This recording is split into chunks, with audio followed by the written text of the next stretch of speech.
ولا يقال إن يده وقدرته إن يده قدرته أو نعمته، لأن فيه إبطال الصفة وهو قول أهل القدر والاعتزال، ولكن يده صفته بلا كيف. Maaf Ustaz, saya rasa dah baca, dah Belum, lepas dah tajuk ni kan? belum lagi. Ya ke? Mensabitkan tangan tu memang dah lepas dah. So maknanya kita teruskan lagi lah ni. Oh, tak sambung dengan dia. Okey, baik Ustaz. Silakan Ustaz. Maafkan saya. Hari tu tak sempat yang ni. Kan? Okey, baik. Silakan Ustaz. Huraian, tidak sepatutnya dikatakan bahawa tangannya itu qudratnya atau ni'matnya. Kerana ia membatalkan sifat, dan ini pendapat Qadariyah dan Mu'tazilah. Akan tetapi tangannya adalah sifatnya tanpa kaifiyat. Huraian, ini merupakan sanggahan terhadap mereka yang mahu menetapkan makna tangan sebagai kuasa kudrat dengan setetap-tetapnya. Imam Abu Hanifah mengisyaratkan bahawa hendaklah difahami secara zahir tanpa takwilan ayat-ayat Al-Quran yang menyebutkan sifat-sifat Allah seperti Innal ladzina yubayyi'unaka innama yubayyi'una Allah yadullahi fawqa aydihim. Sesungguhnya orang-orang yang memberi pengakuan taat setia kepadamu wahai Muhammad untuk berjuang menentang musuh, mereka sebenarnya memberikan pengakuan taat setia kepada Allah. Tangan Allah di atas tangan mereka memberikan taat setia itu. Dan ayat wa yabqa wajhu rabbika dzul jalali wal ikram, dan akan kekallah wajah Tuhanmu yang mempunyai kebesaran dan kemuliaan. Allah menukilkan kata-kata Nabi Isa alaihi salam, ta'lamu ma fi nafsi wa la a'lamu ma fi nafsik. Engkau mengetahui apa yang ada pada diriku, sedang aku tidak mengetahui apa yang ada pada dirimu. Asal makna perkataan tersebut diketahui tanpa hakikat sifatnya. Tidak diketahui seperti mana kita mengetahui adanya roh, nyawa dan arus elektrik. Namun hakikat sebenarnya tidak diketahui. Hanya Allah sahajalah mengetahui hakikat sebenarnya. Jalan yang selamat ialah menyerahkan kaifiat sifat Allah kepada ilmu Allah, dan dalam masa yang sama mensucikan Allah dari sebarang keserupaan dengan makhluk. Jadi berkenaan dengan perbincangan berkenaan dengan sifat-sifat Allah Subhanahu wa taala yang zahirnya yang termasuk dalam kategori ayat-ayat mutasyabihat, sifat-sifat mutasyabihat, yang mana sifat-sifat itu zahirnya ada keserupaan dengan makhluk. Yang ni kita pun dah cuba dah perbahasan sebelum ini. Cuma apa yang dibincangkan oleh kita berdasarkan kepada kitab Imam Abu Hanifah ni perbincangan mengikut metodologi salaf. Ketika mana keperluan untuk takwil itu tidak ada. Keperluan untuk takwil itu tidak ada. Jadi sebelum ni saya telah jelaskan berkenaan dengan pandangan Imam An-Nawawi berkaitan dengan persoalan ini. Saya telah sebutkan sebelum ini dan mungkin saya akan sebutkan lagi daripada ini pandangan Imam An-Nawawi dan juga yang ni saya tak pasti saya ada sebut ke tak ada lagi sebelum ni, iaitu berkenaan dengan apa yang dikatakan oleh ulama-ulama Asy'ariyah sendiri di dalam syarah kepada di dalam kitab Asy'ariyah sendiri berkenaan dengan keperluan menggunakan metodologi ataupun pendekatan selain daripada pendekatan salaf. Jadi sebelum tu kita bincangkan dahulu berkenaan dengan apa yang disebutkan oleh Imam Abu Hanifah ini, dan selepas ini saya akan jelaskan pula bagaimana di kalangan khalaf iaitu Asy'ariyah dan Maturidiyah mereka menggunakan pendekatan takwil. dan kenapa berlaku sedemikian. Baik. Jadi di sini Imam Abu Hanifah menyebutkan bahawasanya tangan Allah yang dikatakan sebagai tangan Allah di dalam Al-Quran dan juga di dalam hadis-hadis Nabi sallallahu alaihi wasallam tidak boleh ditakwilkan dengan mana-mana makna yang lain. Tetapi sebaliknya kena terima menetapkan sebagaimana zahir yang disebutkan di dalam Al-Quran dan hadis Nabi sallallahu alaihi wasallam, namun begitu tidak memahami apa jua kaifiat berkenaan dengan sifat-sifat tersebut. Mana tidak menggambarkan kaifiat dia macam mana. Kalau macam untuk makhluk, seperti kita kata tangan makhluk, tangan manusia, tangan apa binatang-binatang ke apa, kita boleh bayangkan, kita boleh gambarkan, boleh sebutkan kaifiat dia begini. Tangan manusia begini. Nah, ada jari yang merupakan anggota pada tangan, ada pergelangan tangan, ada bersambung pula dengan apa dia panggil lengan dan sebagainya. Nah, lepas tu digunakan untuk gini. Itu kaifiat bagi tangan kepada makhluk. Kepada Allah Subhanahu wa taala tidak boleh digambarkan dengan apa jua kaifiat.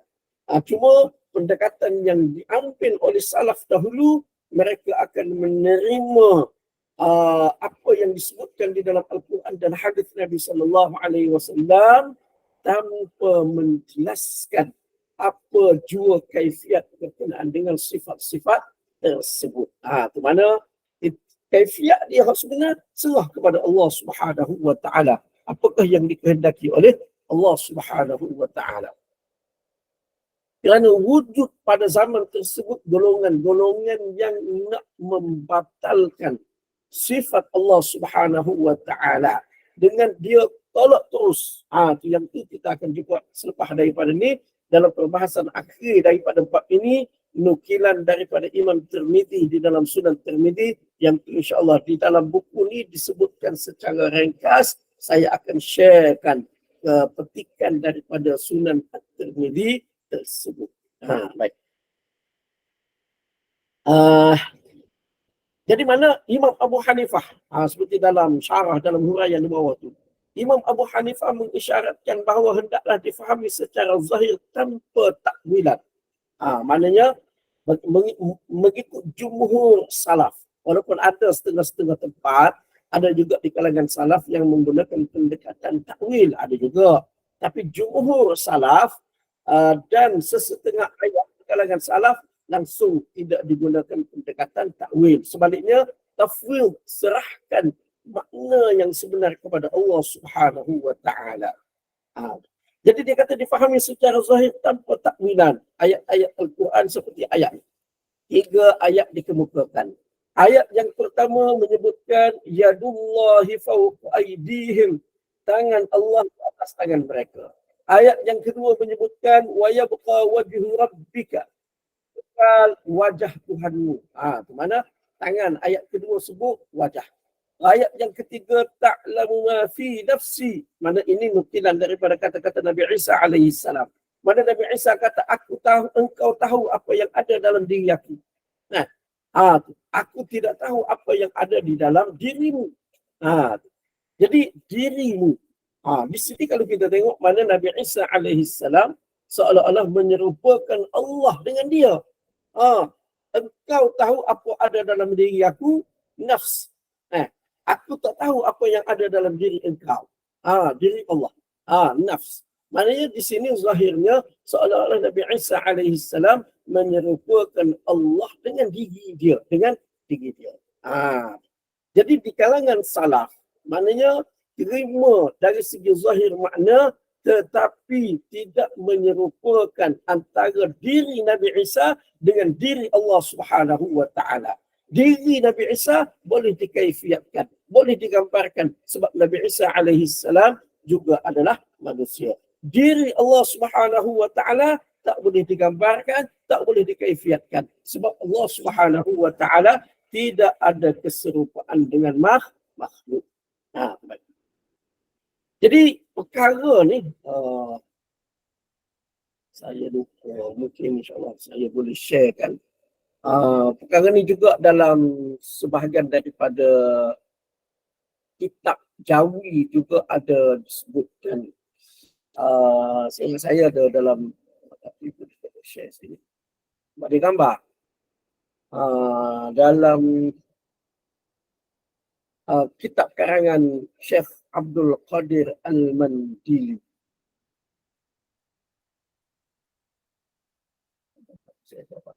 Tak apa.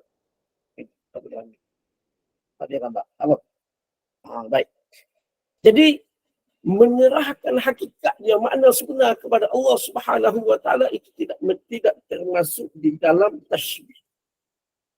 Yang dibimbangi di dalam menyebutkan sifat-sifat Allah yang sedemikian. Nah, tangan Allah, wajah Allah, diri Allah dan banyak lagi. Nah, yang sebagaimana yang terdapat dalam Quran dan juga dalam hadis Nabi sallallahu alaihi wasallam, yang dibimbangi adalah melakukan tasybih, iaitu menyerupakan Allah Subhanahu wa taala dengan makhluk. Itu yang dibimbangi. Itu yang mesti dielakkan. Sebagaimana awal-awal sebelum ni kita dah belajar dah, antara perkara yang membatalkan keimanan ialah syirik dan juga tasybih. Syirik menyerupakan makhluk dengan Allah Ta'ala, tasybih menyerupakan Allah dengan makhluk. Jadi dalam soal ini, sifat-sifat Allah yang zahirnya ada keserupaan dengan makhluk, berlaku tasybih bila mana kita kata tangan Allah seperti tangan kita. Tangan Allah seperti tangan makhluk, seperti sesuatu yang lain. Maka itu bermakna telah melakukan tasybih. Menggambarkan Allah Subhanahu wa taala sebagaimana makhluk, itu tasybih. Tapi kalau tidak menggambarkan Allah Subhanahu wa taala sebagaimana makhluk, itu tidak termasuk di dalam tasybih. Baik.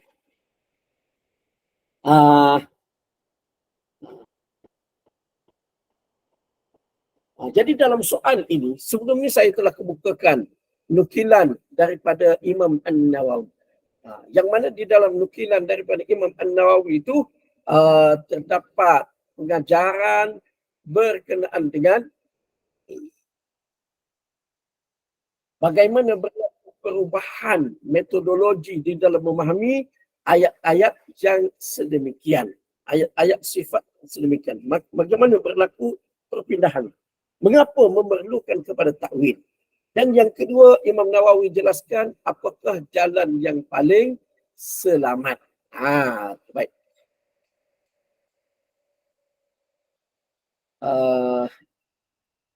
Saya kongsikan semula apa yang pernah saya kongsikan sebelum ini, nukilan daripada Imam An-Nawawi, salah seorang daripada ulama besar. Dari segi mazhabnya, mazhab Syafi'i lah. Dari segi akidah, manhaj, akidah itu Ahlus Sunnah wal Jamaah. Tak boleh nak. Inilah pandangan yang masyhur daripada dua mazhab. Tak boleh nak bawa semua sekali. Apa? Kita copy paste sikit-sikit. Setakat yang boleh.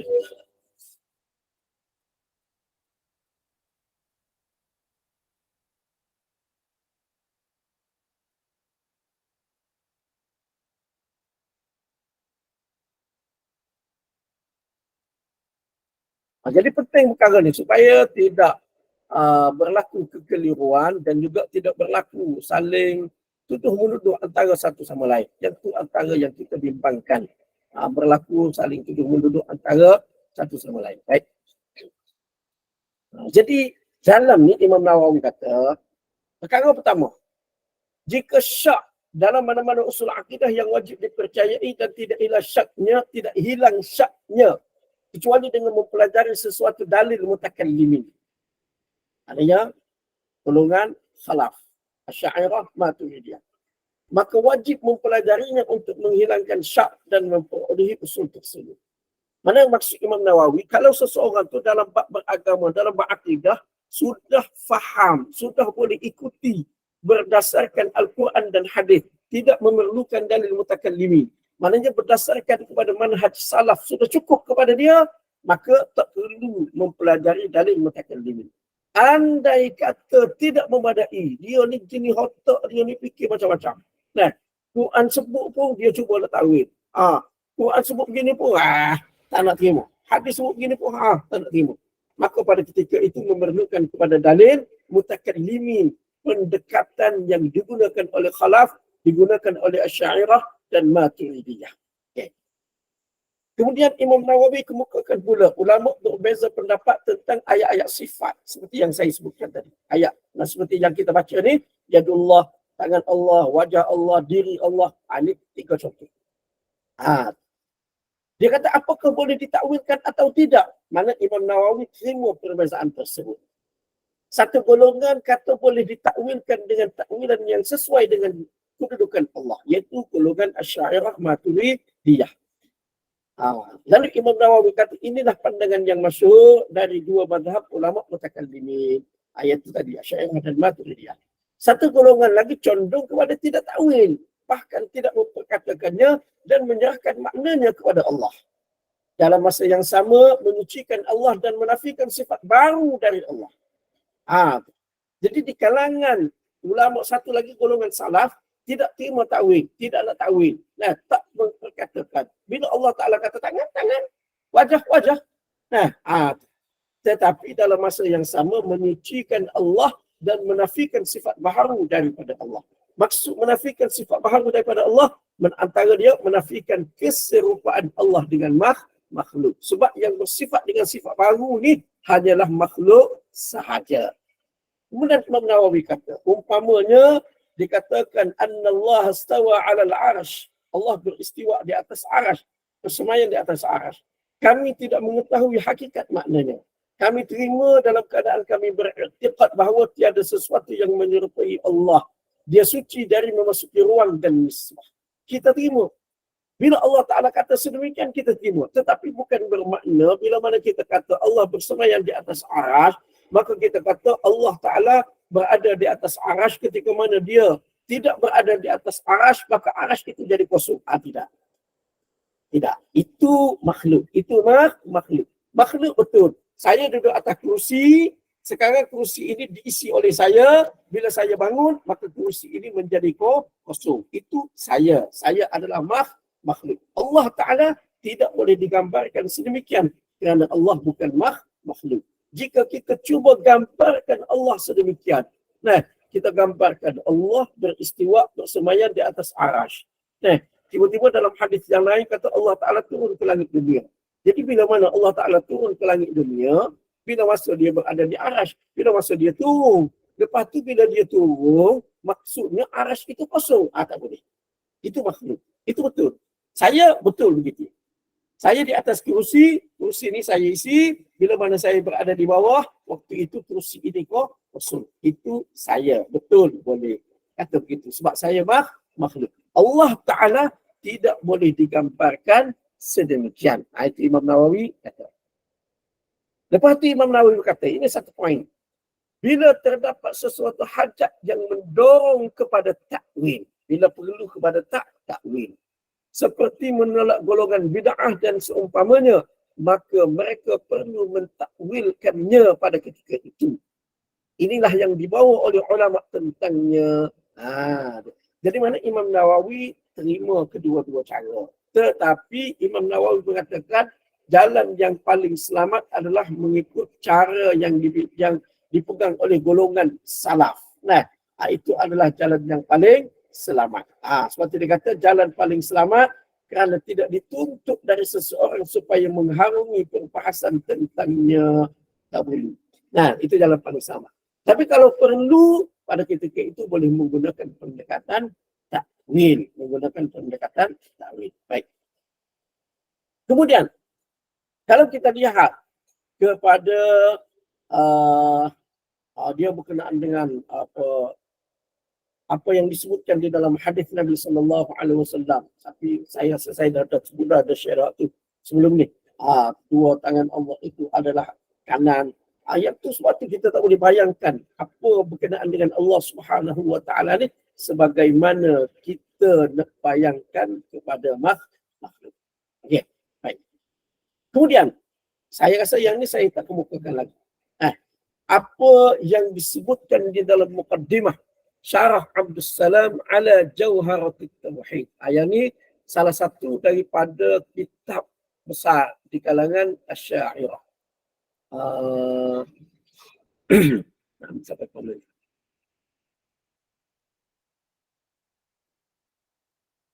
Oh, saya ambil dulu. Saya copy.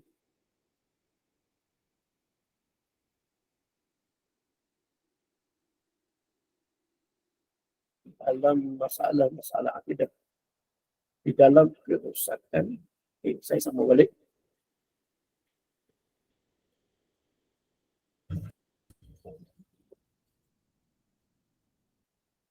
Okay.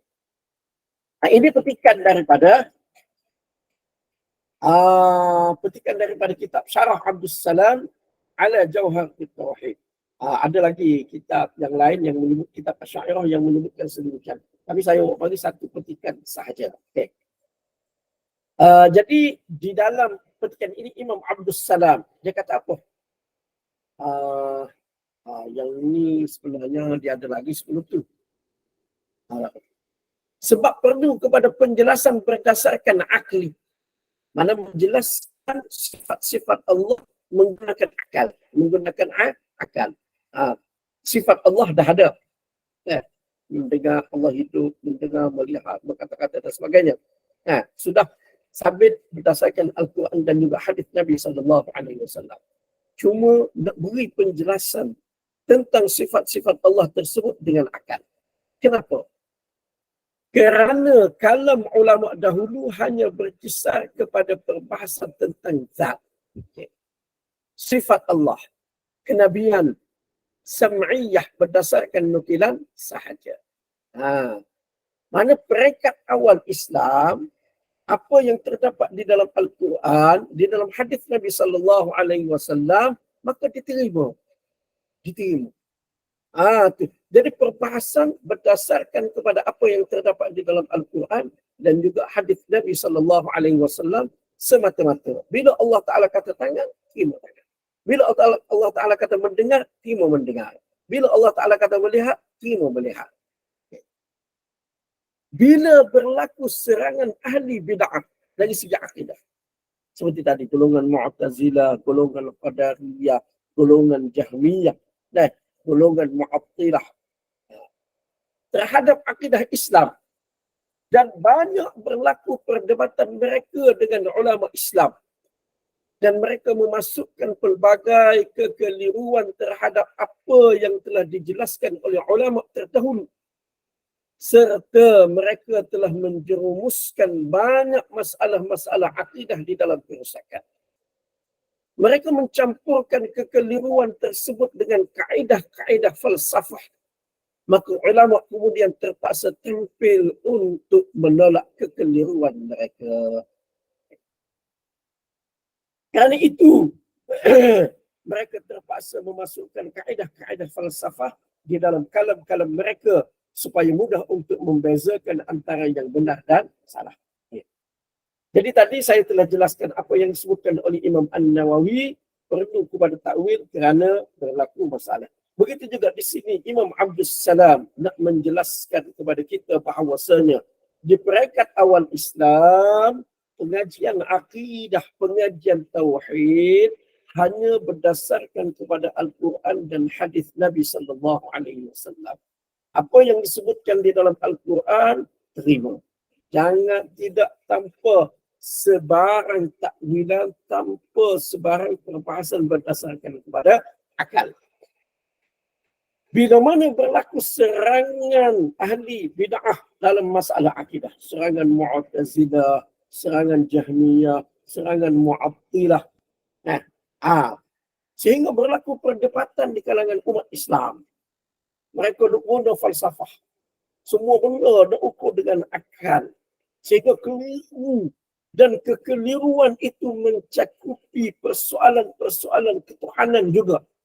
Maka ulama kemudian itu maksudnya ulama generasi khalaf bermula daripada 300 tahun hijrah.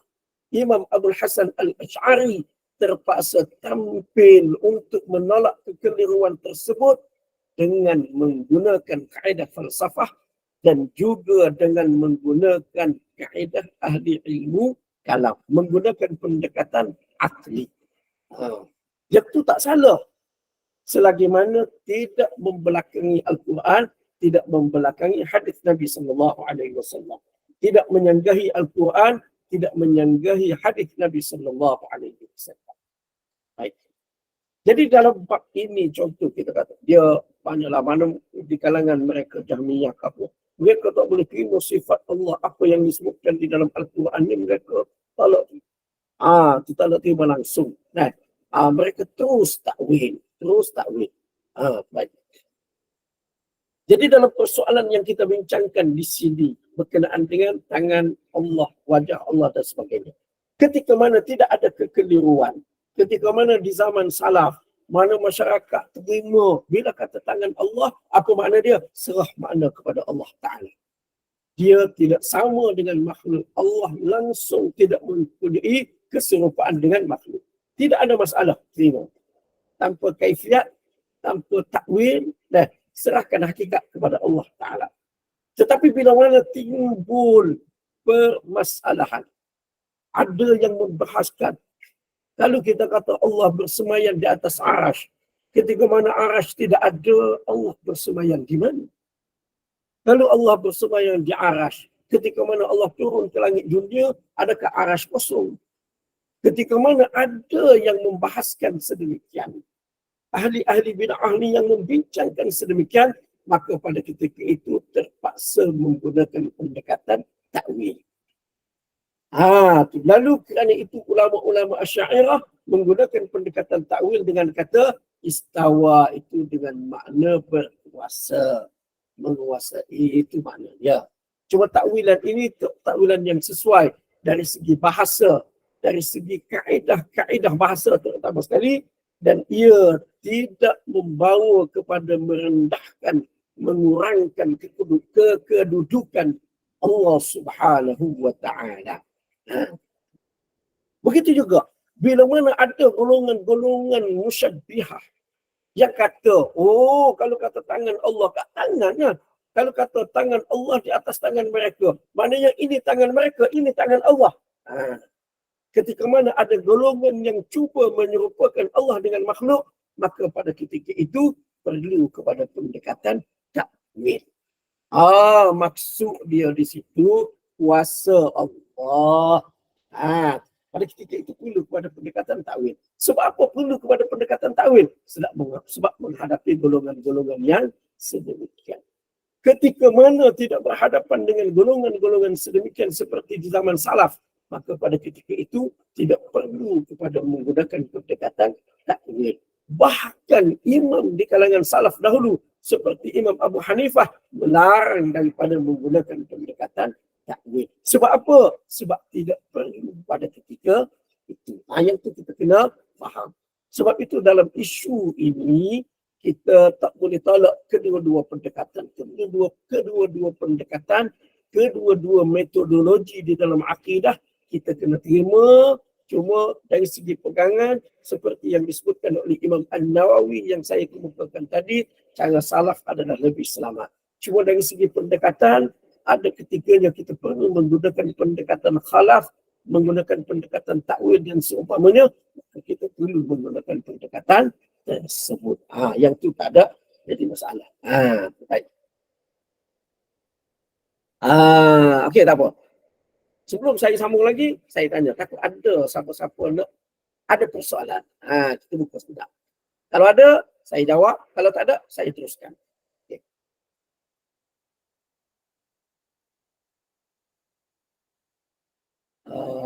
Tak ada. Kalau ada, angkat tangan.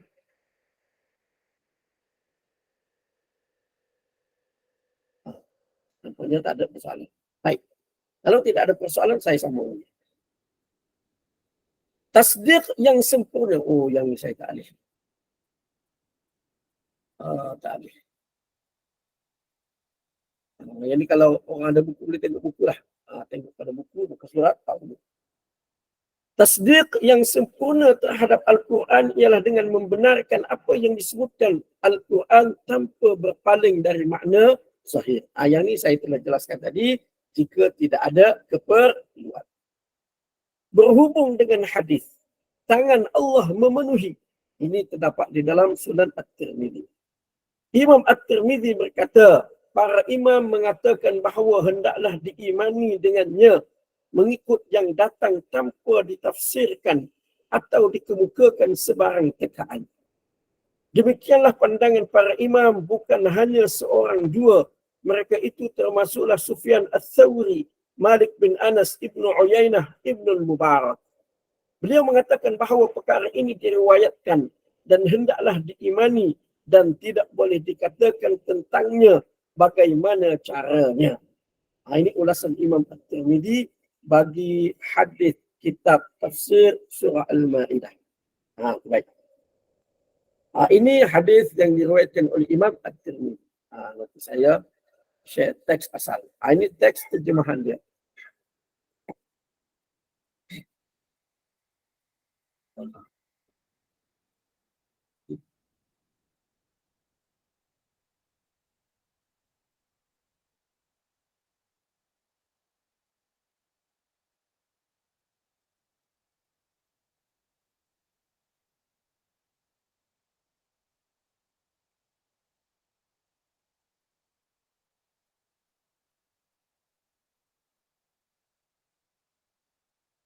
Ini petikan hadis daripada Sunan At-Tirmidzi.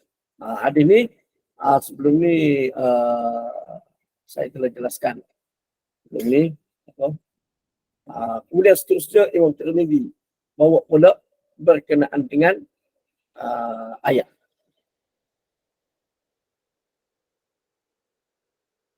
Cuma yang ni saya berikan teks Arab sahaja. Dari segi terjemahannya sudah ada dalam buku kita. Dalam buku.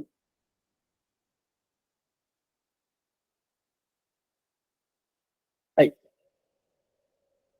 Jadi di sini dalam buku ni ada berkenaan dengan hadis tangan Allah memenuhi. Ya, Yaminur Rahmani mal'a. Tangan Allah memenuhi. Tangan kanan Allah memenuhi. Okey. Kemudian di dalam ayat Al-Quran, di dalam surah Al-Ma'idah, ayat berapa ni? Surah Al-Ma'idah. Cek.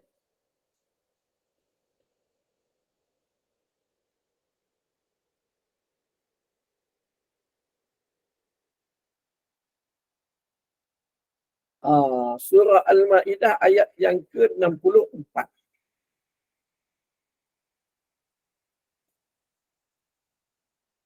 Jadi di dalam ayat itu Allah Subhanahu wa taala sebut bahkan dua tangannya terbentang. Jadi yang ni bila Allah Taala kata dua tangan maka tak boleh dibayangkan. Kalau kata dua mesti kanan kiri, tak boleh. Tak boleh bayangkan dengan makhluk. Itu untuk makhluk.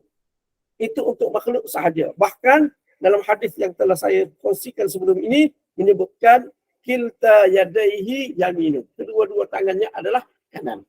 Tak boleh pula kita nak gambarkan, kalau kanan dua-dua cacat. Tak boleh. Sebab berkenaan dengan Allah Subhanahu wa taala tak boleh nak gambarkan sebagaimana makhluk. Okey. Jadi bila mana Imam Tirmidzi menukilkan hadis ini. Tangan Ar-Rahman, tangan kanan Ar-Rahman ada penuh dan dua tangannya terbentang. Maka Imam Tirmidzi sebut apa yang disebutkan oleh Imam At-Tirmidzi. Yang ini sebagaimana dalam buku ni sama terjemahannya di sini. Dia kata apa? Para imam mengatakan bahawa hendaklah diimani. Dalam teks Arab ni qad rawatul a'immatu yu'minu bihi. Nu'minu bihi, kami beriman dengannya sebagaimana yang sabit yang datang daripada Al-Quran dan hadis tanpa ditafsirkan ataupun tanpa dijutawahama, dikemukakan sebarang tekaan. Maknanya tanpa diteka-teka. Macam mana? Dua tangan terbentang tu macam mana? Sama dengan kita gini ke? Tak boleh. Mana tanpa ditafsirkan, tanpa dibayangkan kaifiat dan tanpa tekaan-tekaan. andaian tidak ada. Tidak ada. Tak boleh. Cuma ini yang disebutkan oleh Imam At-Tirmidzi. Dan Imam Tirmidzi kata ini adalah pandangan imam-imam seperti Sufyan Ats-Tsauri, Malik bin Anas, Ibnu Uyainah, Ibnu Mubarak. Okey. Ini apa yang dinukilkan daripada Imam At-Tirmidzi di dalam sunannya, Sunan At-Tirmidzi, ketika mentafsirkan surah Al-Maidah. Masuklah. Silakan menilai. Ketika mentafsirkan surah Al-Maidah. Baik. Kita pergi pula seterusnya.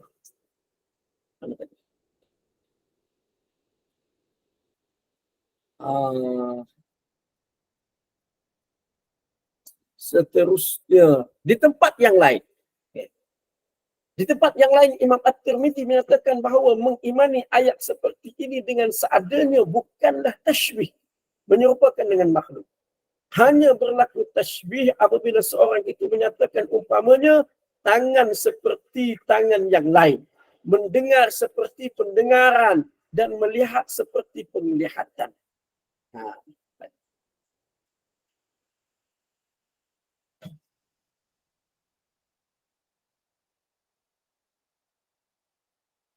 Ini mana riwayat yang terdapat dalam Sunan At-Tirmidzi.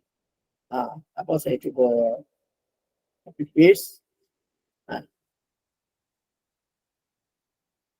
Ini teks asal dalam Sunan At-Tirmidzi. Terjemahan dia sebagaimana dalam buku kita.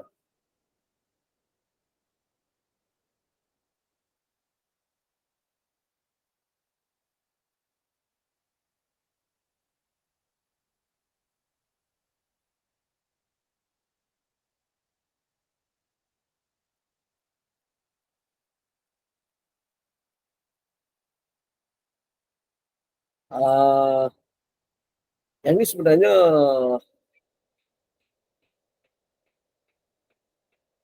dalam buku itu ada disebutkan secara ringkas, jelasannya panjang, tapi saya pun tak sempat untuk nak terjemahkan. Cuma insyaAllah saya akan sebut. Okey.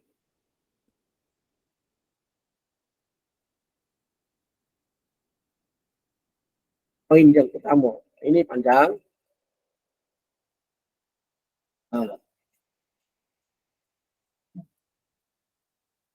Ini poin utama.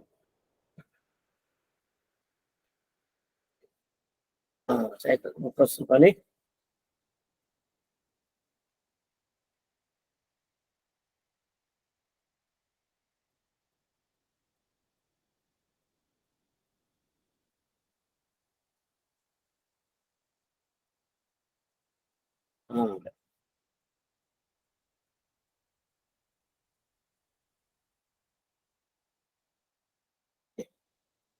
Ke atas tu mana Imam Tirmidzi mengemukakan pendapat sebagaimana tadi, sebagaimana yang telah kita kemukakan tadi, telah sabit riwayat-riwayat menyebutkan sedemikian dan diimani dengannya, tidak ditimbulkan kekeliruan, maknanya tidak ditimbulkan andaian, tekaan dan sebagainya, dan tidak dikatakan kaif, mana tidak dikatakan kaifiat dia macam mana. Jadi inilah yang diriwayatkan daripada Imam Malik, Sufyan bin Uyainah, Abdullah bin Mubarak. Mereka kata hadis-hadis ini hendaklah lakukan ia, terima dia sebagaimana yang disebutkan oleh Nabi sallallahu alaihi wasallam tanpa sebarang kaifiat. Baik. Kemudian poin utama yang saya sebutkan di sini. Ini ada dalam buku kita ni. Dalam buku ni. Ni. Di tempat lain Imam Tirmidzi mengatakan hanya berlaku tashbih apabila seseorang itu mengatakan umpamanya tangan seperti tangan yang lain, mendengar seperti pendengaran yang lain. Jadi di sini dia kata, Ishaq bin Ibrahim Ar-Rahawai kata, tashbih berlaku bila mana seseorang kata tangan seperti tangan. Tangan seperti tangan. Itu tashbih. Ataupun pendengaran seperti pendengaran. Mendengar seperti mendengar. Ataupun dia kata sam'un kasam'in, pendengaran seperti pendengaran. Ataupun mithlu. Itu baru tashbih. Melihat seperti melihat. Tu. Maknanya kata Allah melihat seperti melihat. Baru tashbih. Tapi kalau kata Allah melihat, cara melihat Allah Ta'ala, serahkan kepada dia. Kaifiat kita tak tahu, alat tidak ada, Allah Ta'ala tidak memerlukan sebarang alat, tidak memerlukan sebarang perantaraan di dalam mendengar, di dalam melihat. Itu tak apa. Itu tidak mengapa.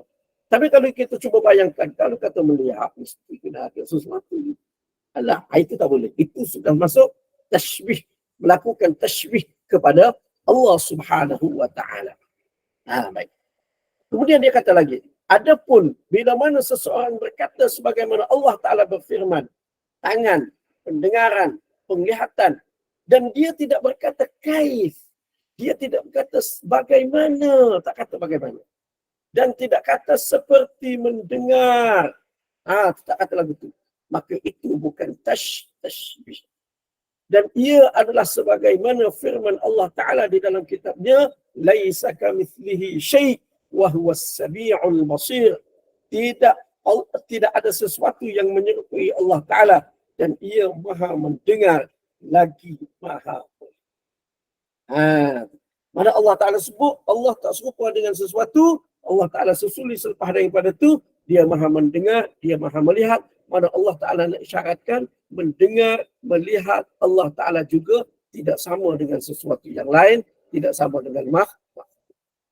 Jadi apa yang saya nak jelaskan di sini dengan penjelasan tadi supaya dalam persoalan ini kita berlapang dada, tidak cepat untuk menuduh golongan ataupun pihak yang lain yang tak sama dengan kita. Maknanya tak mudah nak tuduh orang sebagai mujassimah, menyerupakan Allah dengan makhluk, mengatakan Allah Ta'ala berjisim. Tidak boleh. Tengok apa yang dia kata. Kalau dia kata tangan Allah, seperti ayat tadi, ini tangan makhluk, ini tangan manusia, tangan mereka, ini tangan Allah. Kalau dia kata lagu tu, betul dia kata lagu tu, itu mujassim. Itu musyabbihah. Dia telah menyerupakan Allah dengan makhluk. Tapi kalau dia kata tangan Allah di atas tangan mereka, tangan Allah, tangan mereka, kita maklum. Tangan Allah, kita tak maklum. Kaifiat dia macam mana, kita serah kepada Allah Ta'ala. Cuma bila mana Allah Ta'ala kata tangan, kita beriman. Setakat itu sahaja. Itu tak apa. Itu tidak termasuk di dalam tashbih, tidak termasuk di dalam musyabbihah. Jadi jangan cepat kita nak tuduh orang sebagai musyabbihah ataupun sebagai mujassimah. Jangan laju sangat, cepat sangat. Jangan. Itu yang saya nak beri peringatan di dalam perbincangan kita pada pagi ini. Sebab tu panjang ni cerita ada terpaksa kita panjang. Ya kita faham betul-betul dan kita tidak mudah untuk melabel seseorang dengan sesuatu label yang tidak ada pada orang itu.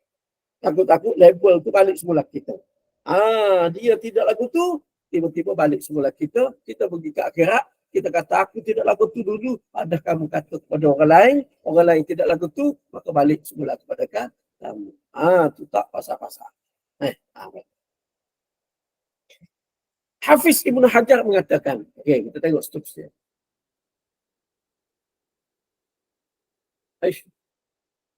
Mana ni?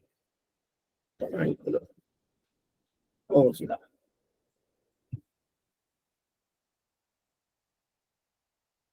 Hafiz Ibn Hajar mengatakan bahawa tidak ada dinukilkan daripada Rasulullah SAW dan daripada seorang sahabat pun melalui sanad yang sahih dengan jelas bahawa wajib mentakwilkan satu pun daripada perkara tersebut.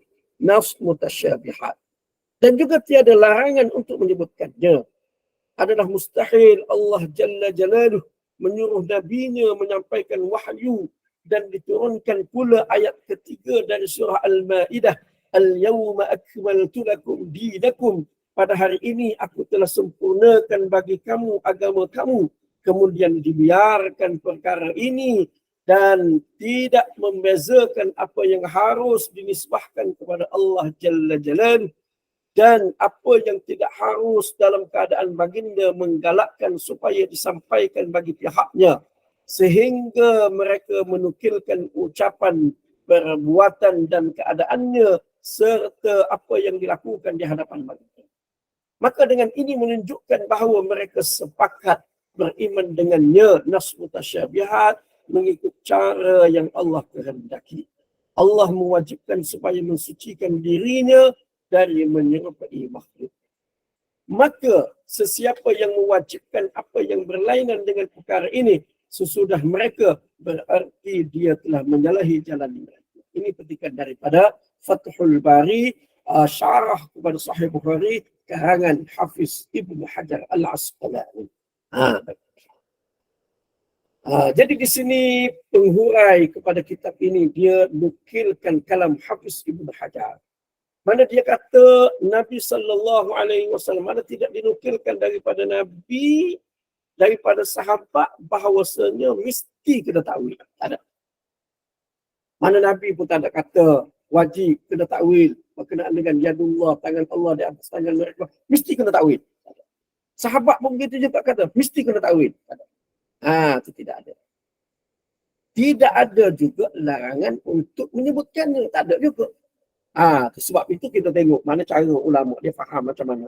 Imam Nawawi macam mana dia faham. Ketika tak perlu takwil, jangan takwil.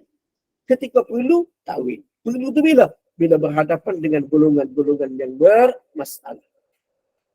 Mana mereka terbuka. Cuma jalan yang digunakan salaf itu lebih baik bagi Imam Nawawi dan ramai ulama. Perlu, boleh. Okey. Jadi sebab tu Hafiz Ibnu Hajar kata lagu tu, tiada larangan juga untuk menyebutkannya. Allah Subhanahu wa taala mengajar Nabi sallallahu alaihi wasallam menyampaikan wahyu kepada baginda daripada awal kebangkitan pengutusan baginda sehingga akhir sekali. Dan sehingga akhir sekali Allah Taala turunkan ayat di dalam surah Al-Maidah, pada hari ini aku telah sempurnakan agama kamu. Allah Taala kata agama telah sempurna. Jika takwil itu adalah merupakan suatu yang wajib, nescaya Nabi SAW mesti akan bagi tahu. Kena takwil ni. Tak boleh tak? Terima lagu ni. Tak boleh. Kita takwil.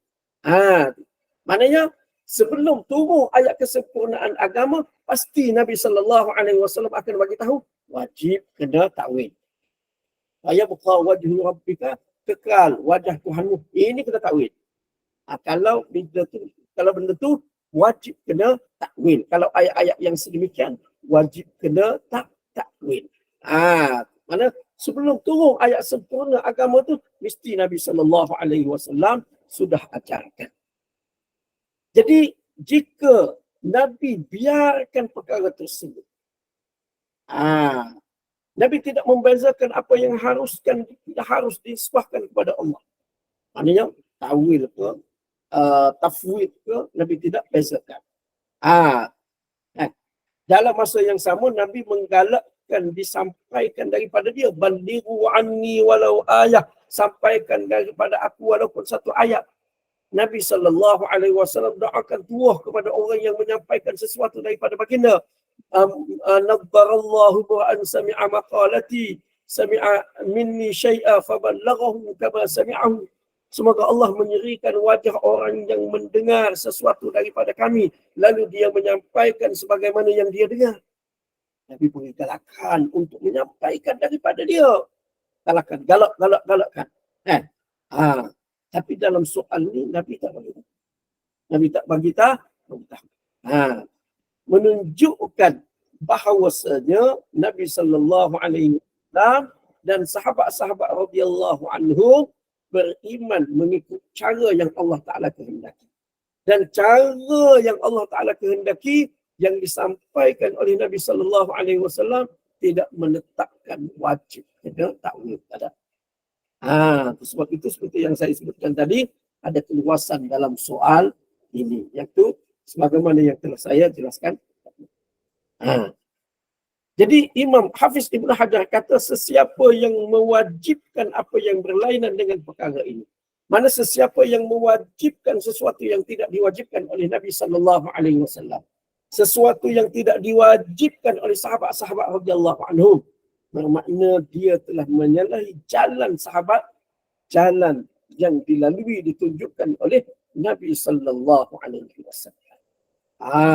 Mana Hafiz Ibnu Hajar, pandangan dia tak boleh kita nak wajib, nak mestikan sedemikian, tak boleh. Sebab apa? Perkara tersebut tidak dijelaskan sebagai satu kewajipan daripada sallallahu alaihi wasallam. Baik.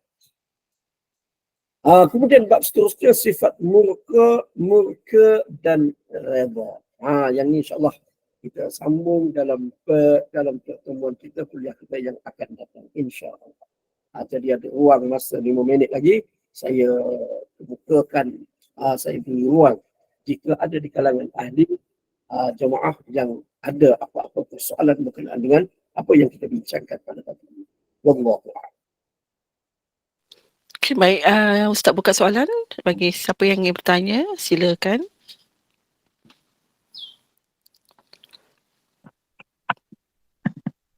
Assalamualaikum Ustaz. Assalamualaikum. Maaf nak tanyalah. Saya, apa pandangan Ustaz tentang yang sekarang yang polemik tu, yang hadis jariah tu, yang akan adakan dialog tu, minta pandangan Ustaz lah, sebab kita seorang awam kadang-kadang agak keliru lah tentang polemik ni. Baik. Terima kasih Ustaz. Jadi berkenaan dengan polemik itu sebenarnya saya tak sempat nak dengar kedua-dua pihak. Itu memang saya nak cari masa, saya download video sampai 2 jam lagi, saya tengok bila lah aku nak dengar. Nak tunggu, kalau boleh nak dengar pun, kalau boleh buat MP3, convert MP3 boleh dengar dalam kereta, itu saja. Masa saya kerja sana, kerja kemari, kuliah, jadi menyebabkan saya tak boleh dengar. Cuma bagi saya dalam isu ni, dia sebenarnya satu isu yang jika diperdebatkan pun tak akan selesai. Sebab perkara ni sudah diperdebatkan oleh ulama kita dulu, dan sebenarnya seperti yang saya sebutkan tadi, dalam isu ni berlapang dada tu paling selamat. Iaitu bagi saya dalam masalah-masalah sedemikian, mengambil pendekatan salaf itu adalah lebih baik. Jadi semua dalil-dalil yang menunjukkan sedemikian, seperti hadis jariah kita kata, mana Nabi SAW tanya apa, hamba perempuan tu aina Allah, di mana Allah? Dia berjawab fis sama, di atas langit. Maka di kalangan salaf dahulu mereka tidak membahaskan, sebagaimana yang kita tengok nukilan daripada Imam An-Nawawi. Pandangan Imam An-Nawawi maknanya bagus. Mana ketika mana tidak ada keperluan, maka kita terima tanpa sebarang takwilan, tanpa kaifiatkan. Maksud Allah Ta'ala duduk atas ke atas, maknanya ada benda bawah dia. Kalau kita kata atas, telefon di atas, mana bawah telefon? Ada apa? Ada meja, ada tangan. Maknanya kalau Allah Ta'ala di langit, maknanya atas Allah atas langit. Mana bawah Allah tu langit. Bawah Allah tu aras, bawah aras tu langit pula. Bawah tu, tidak menggambarkan sedemikian. Cuma bila dia kata lagu tu dan Nabi SAW diam, terima Allah berada di langit. Kaifiat dia macam mana? Serah kepada Allah Subhanahu wa Ta'ala. Begitu juga bila mana dia turun ke bumi, ke langit dunia, terima. Tak perlu fikir. Terima. Lepas tu macam mana? Bila masa dia turun 1/3 dunia, 1/3 malam. Sedangkan 1/3 malam, sekarang ni 1/3 malam di tempat lain. 1/3 malam di tempat kita tadi. Jadi bila masa Allah turun, bila masa Allah Ta'ala berada di langit, bila masa Allah Ta'ala berada di aras, bila? Tak payah. Kalau kita fikir pun tak selesai. Sampai bila tak selesai? Kita nak fikir macam mana tentang Allah Ta'ala. Sesuatu yang memang Allah Ta'ala tak bagi kita. Sebagaimana Allah Ta'ala jelaskan berkenaan dengan bagaimana Allah Ta'ala tahu bilangan titisan hujan, bilangan pasir, bilangan daun. Gelap macam mana mendengar bisikan di bawah selimut. Wa na'lamu ma tuwaswisu bihi nafsu. Yang tu pun Allah Ta'ala sebut sedemikian itu untuk beri penjelasan kepada kita bahawasanya sifat-sifat Allah ni tak serupa dengan makhluk. Jadi sebab itu kalau kita nak gambarkan, kita nak fikirkan sifat Allah sebagaimana makhluk, memang tak akan cukup jawapan sampai bila-bila. Tak akan cukup jawapan sampai bila-bila. Itu tak akan selesai. Okey, baik.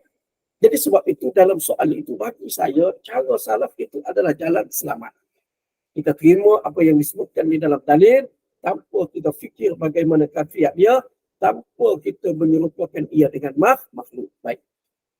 Cuma sebagaimana yang saya sebutkan tadi, nukilan daripada Imam An-Nawawi dan juga Hafiz Ibn Hajar pun kata, tidak ada larangan untuk menggunakan pendekatan takwil. Bila ada keperluan. Bila ada keperluan. Keperluannya bila? Bila mana ada golongan yang cuba nak fikir. Macam mana Allah duduk di arash, di langit. Tiba-tiba 1/3 malam, turun ke langit dunia. Nah, turun ke langit dunia. 1/3 malam ni berada setiap masa. Dan bumi ni bulat. Nah, tu sekarang ni kita pagi. Tempat lain 1/3 malam. Lepas ni kita tengah hari. Tempat lain pula 1/3 malam. Jadi, macam mana Allah ni? Bila masa dia duduk di arash? Bila masa dia turun ke langit bumi? Bila ada golongan yang cuba nak guna akal di dalam mengimani sifat-sifat sedemikian, maka pada ketika itu perlu kepada takwil. Pada ketika itu perlu kepada takwil. Perlu kepada takwil itu kerana berhadapan dengan golongan sedemikian. Bukan sebagai asas keimanan. Apa? Beza. Asas keimanan lain. Asas keimanan Allah Subhanahu wa taala sebut terima, beriman tanpa kaifiat, tanpa serupakan dengan makhluk. Bila berhadapan dengan golongan yang bermasalah, seperti Imam Nawawi sebut tadi, maka pada ketika itu ada keperluan untuk menggunakan pendekatan takwil. Maka boleh takwil. Maksud tu rahmat Allah Subhanahu wa taala tu. Maksud Allah Taala istiwa tu, Allah Taala berkuasa. Jadi mana pendekatan takwil digunakan bila perlu, saja itu pandangan saya di dalam persoalan tersebut. Wallahu a'lam. Jadi saya dapat memberikan penjelasan. Jika ada apa-apa persoalan lagi, insya-Allah kita boleh bincangkan di dalam pertemuan kita yang akan datang, insya-Allah. InsyaAllah. Terima kasih Ustaz. Jazakallah khairan Ustaz Ahmad Nasim atas kesediaan mengupas persoalan dan perkongsian serta pencerahan cukup jelas melalui pengajian berkitab ini, Al-Fiqh dan Al-Akhbar itu. Dan terima kasih kepada penjemaah dan sudi duduk bersama-sama lagi dan teruskan lagi istiqamah dalam majlis ini. Kita ada lagi kuliah duha bagi sesi tadabbur surah Yasin. Dan Ustaz, saya serah kepada Ustaz untuk tutup dulu, tangguhkan dulu majlis ilmu ini dengan tasbih kafarah dan solat. Silakan. Jadi mudah-mudahan semua pertemuan kita ini mendatangkan manfaat daripada Allah Subhanahu wa taala. Jadi saya sudahi majlis kita dengan tasbih kafarah dan surah Al-Asr. Subhanakallahumma wa bihamdika asyhadu an la ilaha illa anta astaghfiruka wa atubu ilaik. Bismillahirrahmanirrahim. Wal 'asr innal insana lafi khusr illa alladhina amanu wa 'amilus salihat wa tawassaw bil haqqi wa tawassaw bis sabr. Wassalamu alaikum warahmatullahi wabarakatuh.